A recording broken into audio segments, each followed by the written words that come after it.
I've come up with a way to totally eradicate this whole idea of rejection in sales.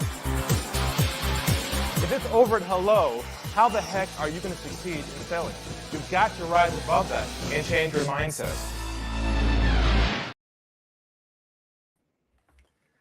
Hey everybody, welcome. It's Ari Galper here with Trust-Based Selling and Stump The Guru. Hope you're all doing well. If you're new to the show, what we do here is, if you don't know, we specialize in trust-based selling. For the last 2 decades, we've been challenging the sales processing game in so many different ways. We have clients all over the world, subscribers. We have our new community called Selling with Trust. If you're not in our community, you should. It's free to join. That's arigalper.com/free. And this is your opportunity today to sort of jump on live if you're around to ask me a live question. We do live coaching here. It's called Stump the Guru for a reason. We have folks that want to typically ask me a question about a challenge they might have, and I share insights that from the ground level that we see every day with folks who are challenged around complex sales situations, chasing opportunities. As you know, we are what I call a trust recession right now, where it's more difficult than ever to convert leads to clients because we're in a commoditized age, so to speak. So we're being shopped, and the game has changed. And if you're still selling the old way, you're gonna have a real difficult time staying ahead of the curve. So this show is also a podcast. You can listen to it on Spotify. And it's a chance to really kind of have me share insights and unravel what I'm working on. I also have Sam here as well, my business partner, will also be available to have us chat together. But I want to start the show by, first of all, mentioning, of course, the app that we have now, which is our community, real quick. Again, to emphasize, if you want to access our content and get involved with other trust-based business owners and network, please join us, arigalper.com/free. So today's theme is this whole notion around the idea that having to chase a lead after first meeting, why they don't commit to us, why they say things like, I want to think about it, call me next week, and all of a sudden they go into a black hole and we're stuck chasing them. And we've been sold for years by marketing agencies and systems and CRM models that our job is to accept that process and build essentially a nurturing sequence, build a follow-up email. Follow-up has become expected as normal, that they should be in your pipeline, have stages, move them from stage 1 to stage 2, follow-up to proposal, and then we spend all of our time inside that chasing process, hopefully at the end, squeezing out a client. And a lot of my work has been designed to counter that, where if you build trust with someone, you don't have to follow up with them at all. There is no sequence for nurturing, because if they're qualified and they have a problem they want to solve, then they'll commit to you to schedule a time on your calendar for a next step in your process. But let me tell you why most people get stuck in chasing leads and needing more leads to meet their numbers, because of certain behaviors we've been taught to do up until now. For instance, a lot of folks who are in a low volume, high margin model, what I call experts, they have what I call the expert syndrome, where they have a need to prove their expertise to a new opportunity in a first meeting. They educate them, they provide value, they do what I call free consulting. And the problem with that is when you provide information to somebody who doesn't know you yet, that information now fills up in their brain, and they have to think about what you gave them, which leaves no room at all them to trust you. Trust and proving your value are not correlated anymore. What I mean by that is value delivery in itself has been commoditized. It's not trust building. Here's why: because everybody else does the same in your market. Everyone tries to deliver value, deliver education. It's now become so commoditized, it's expected. That's why value delivery is not trust building anymore. So your goal is to stop delivering value, stop educating your prospects, and instead provide them with clarity, deep clarity inside their own issues, inside their own challenges, what I call go down the iceberg, learn how to build trust with folks, and stop working on, this is hard to say, but start working on relationship building. Your job is not to build a relationship with them pre-sale. It is post-sale, but not pre-sale. Why? Because the word relationship is loaded. It forces you to have them like you. You have to create chemistry with them. And relationships in the real world take a lot of time to get the trust. And that creates a very long sales cycle. So if you've been conditioned and trained by your sales managers or your partner, or you've got to where you are right now because you are really good at relationship building, that is now a problem because the market shifted. Your leads are not reaching out to you to build a relationship with you. They're not looking for a new friend, nothing personal. They're looking to solve a problem. But what do? We overlay a social structure on top of the conversation, which removes the professional structure. And now all of a sudden, you're trying to create what I call a peer-to-peer connection, a peer-to-peer level. And that creates social banter, social connection. And they're going to be nice to you as well because you started the process. And the problem with that is you're no longer the doctor. You're now their buddy. You're now their friend. And there's deep-seated need inside of us is for them to like us. And so you're waiting for them to like you. And you think that end of your call, if it goes well, there's chemistry. That was an awesome call. And they'll take your call when you call them next week. Now, when they left that call, you have warm feelings about it. You have what I call the hopium drug in their body. It felt great. It was a great conversation, right? When they leave your call, they don't have those feelings. They don't have this warm bath feelings of, oh, what a great guy. I really liked him. He's so nice.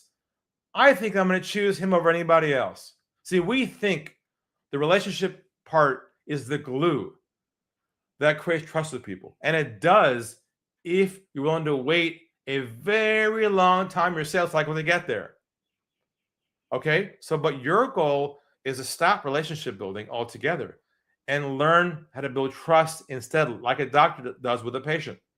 Bedside manner, empathy, trust-based questions, not talking, not being the pharmacist too early on, whichever one does. And that takes a shift in your thinking because you have to let go of what you think you've been doing has been correct all these years to catch up with where the world's at right now. And in many cases, your prospects are frazzled. They already have information about you. They know what you do. They've already got value from your free content you delivered online, your social media. They've heard your podcast. They already get what you do. They're not calling you to challenge your credibility. They're not calling to challenge your efficacy. They can't prove you're good at what you do until when? Until after they're a client, not before they're a client. So I want to emphasize the reason why you're forced to chase people and chase leads is because most likely you are, quote, selling in your process in the way you've always been doing it. But if you shift your model to a trust-based model, they will commit to you on the first meeting to schedule on your calendar for a next step in your own roadmap process. So we'll leave it for now, and we'll open up the show and see who's online to come in and ask me questions. Steve, how's it going back there?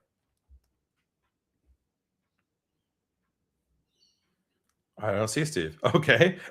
Steve, you can't come on back. If not, I want to try and let somebody in here if I can on my own. Let's see if I can. Hey, well, let's see. I see Patrick here. Hey, let's see if I can do this myself. Add. Awesome. I just added Patrick, I think. Patrick, are you coming in? I see your name back here and you're live. If you can hear me, Patrick, say hello. I can hear you. Ah, excellent. How you doing? Good. How are you? I'm good. Haven't seen you in a while. Yeah, likewise. You're looking great. Thanks. Catch me Everything up, well with you? Yeah. Yeah, things are really good. Thank you. Good, good. So I have my son that works with me, and he's embracing everything you're putting out. I just want you to know that. Okay. We're the next generation, right? Yeah. So, yeah, we're still baffled why people won't get back in touch with us after they've had an opportunity to get the initial information, and either what typically happens is they'll offload it to someone else to make the decision. So maybe you could speak to that, how to avoid that. I normally tell them, well, I need you to make the decision. Don't do this to us, but I'll let you Well, answer it. let's go back for a second. You mentioned the word, you provided them information. Yeah. What information did you provide them on your first conversation? How much they just on a surface level, what we think we could do in terms of reducing certain expenses. And, we have enough information to tell them that. And then it becomes a whole issue of, well, do they believe that or not? All if right. they believe it, we'll get the information. Okay, So hold on a minute now. It is a trust issue.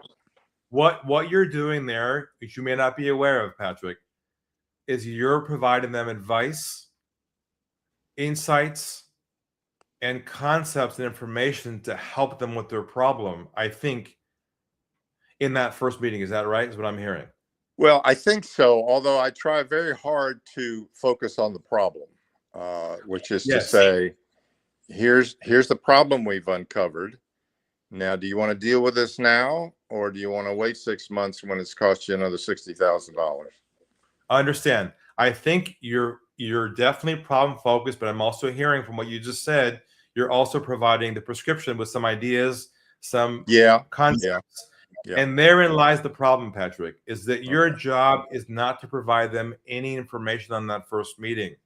Your job is only to unpack their situation, help them understand the seriousness of it, and then do you have your roadmap to show them what your process is for how you work, and you save the information you're going to provide them for the first stage of the next step. Otherwise, if you combine it all together, they feel full.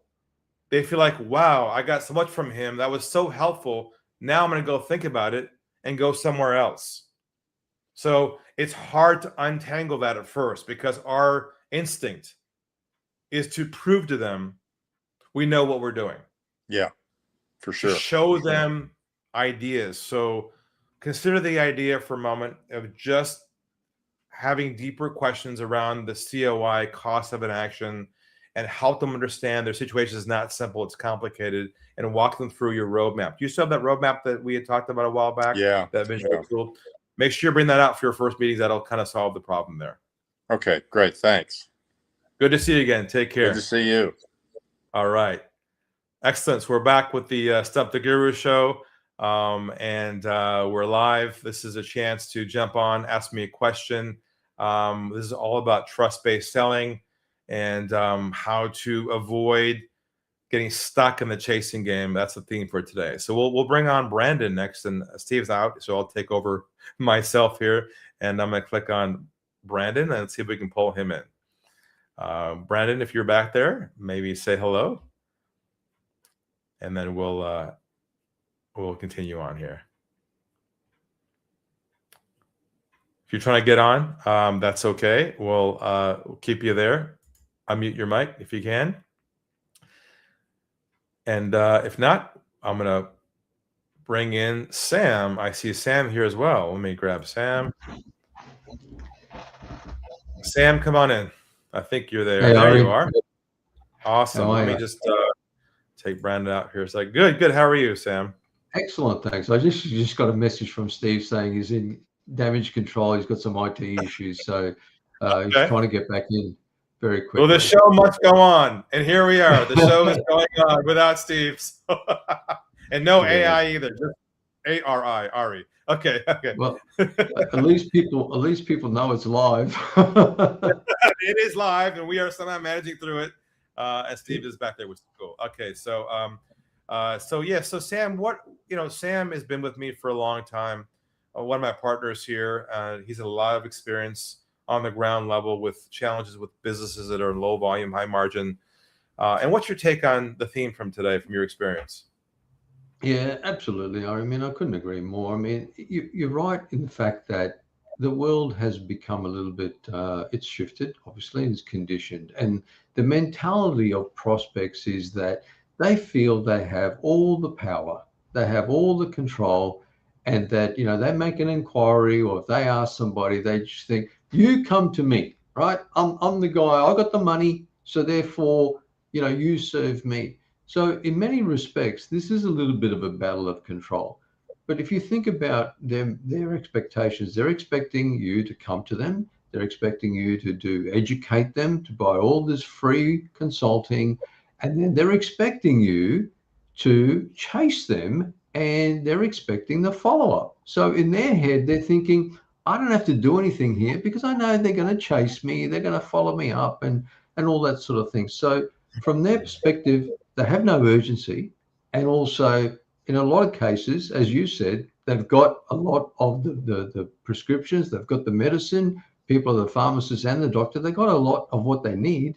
And of course, that leads to, I need to think about it. I've got everything I need now. Let me chew it over. Sam, I think you said an important word there, and that is the word expectations. And what happens is we try and meet their expectations, and we get sucked into their process. So you're right. Their expectations are, I'm going to contact this person and get information from them because I know information is portable. I can get the information and I can shop around. And the reason why they're thinking like that, because they want information first as a way to prevent being sold. They've been so Yep. burnt of being sold, they know information is a way to block that process. So what do? We oblige with their expectation. We give them what they want, and off they go. Also, if you're trying to reorganize their expectations, realignment to what our expectation is, which is the sale. Here we are trying to battle their expectation, trying to get them to like us and to know us. And it turns out they have no interest in any of that. They're not looking for a relationship, like I said before. They're looking for information to prevent being sold. And I think once you understand where the market's at right now, and you're still trained and conditioned to sell the other way, and you're not having a way to redirect them into your clinic, so to speak, as the doctor, then you'll be in the shopping mall with them and not in the clinic with them, and you'll be stuck, unable to grow.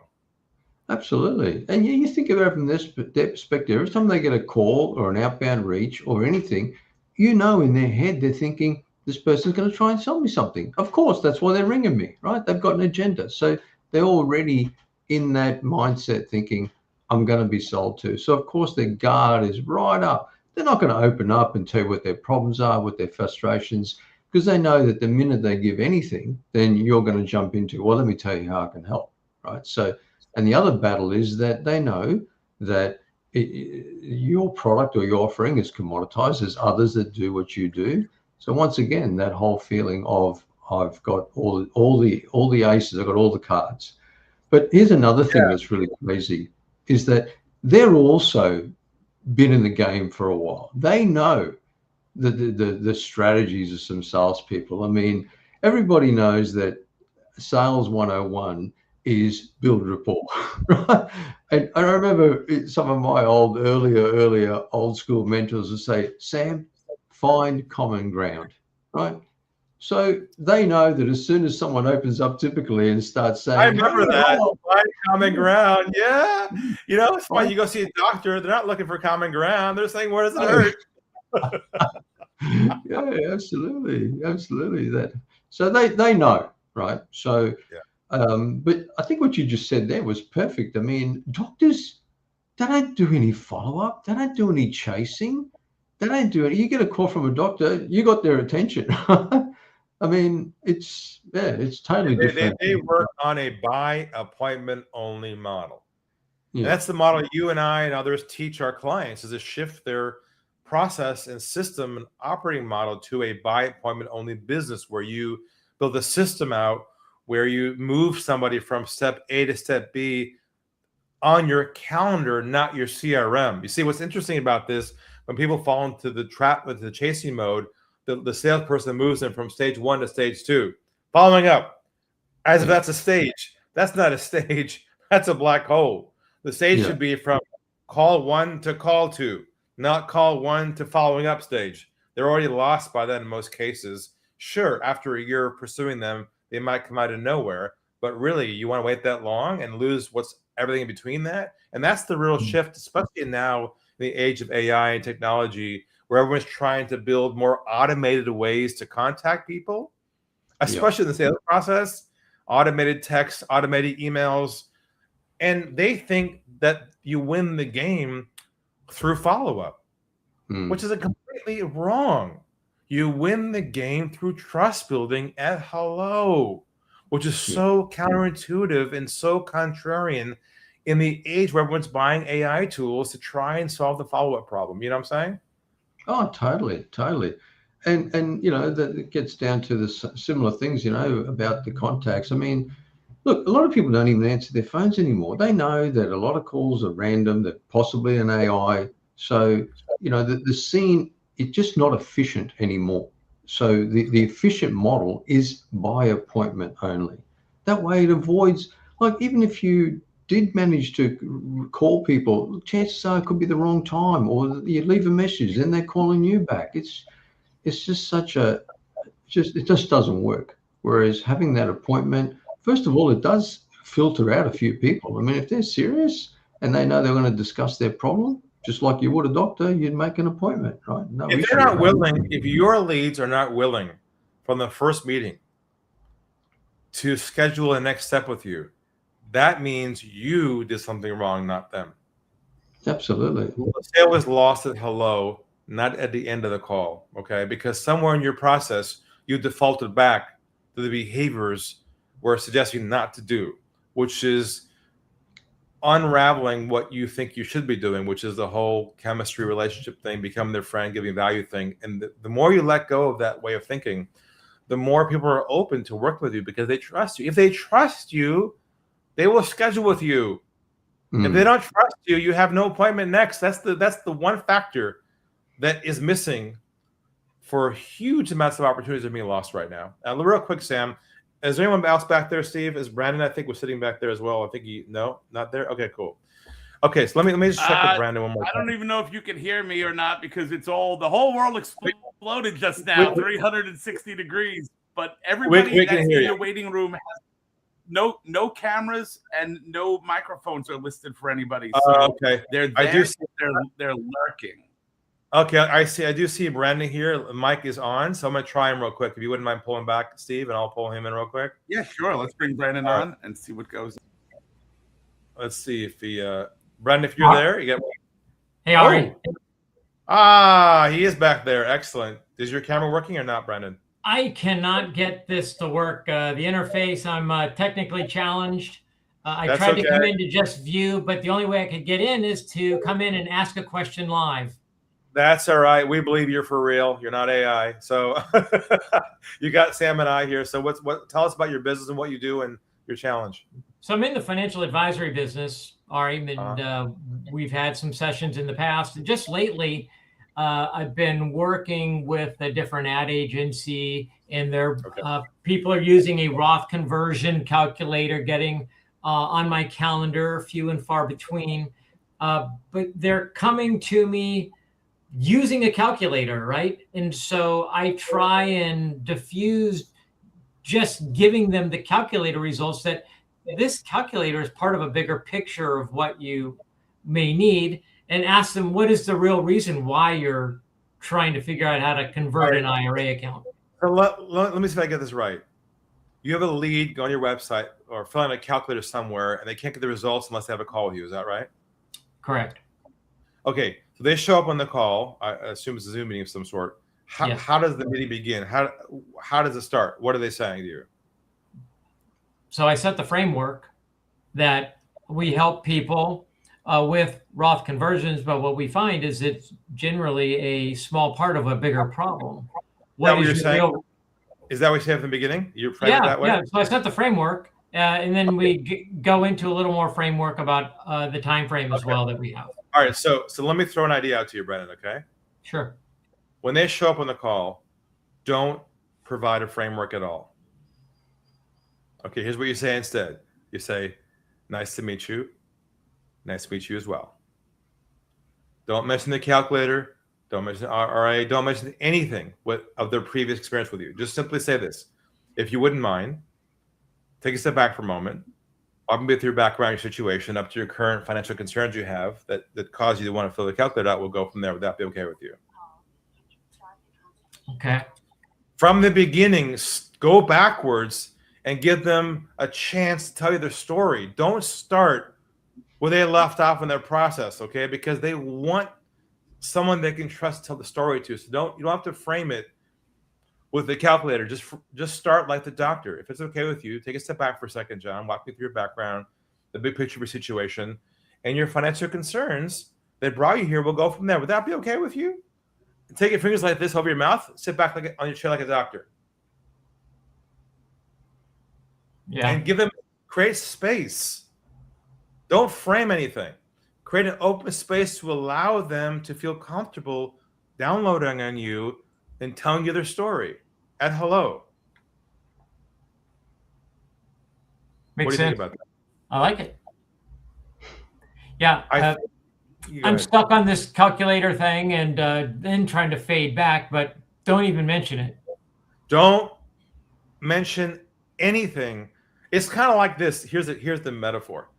When you go see a second opinion for a doctor, he doesn't ask you for the first opinion. He doesn't care about the first opinion. He just says, where does it hurt? Same thing with you. Who cares where they came from? All you know is they have a financial concern. Start with your trust building here. Nice to meet you. Nice to meet you as well. If you wouldn't mind, Mike, take a step back for a second. Walk me through your background situation up to your current concerns. We'll go from there. Would that be okay with you? And sit back and give them space. Let them open up to you. Then you can do your thing from there. Got it.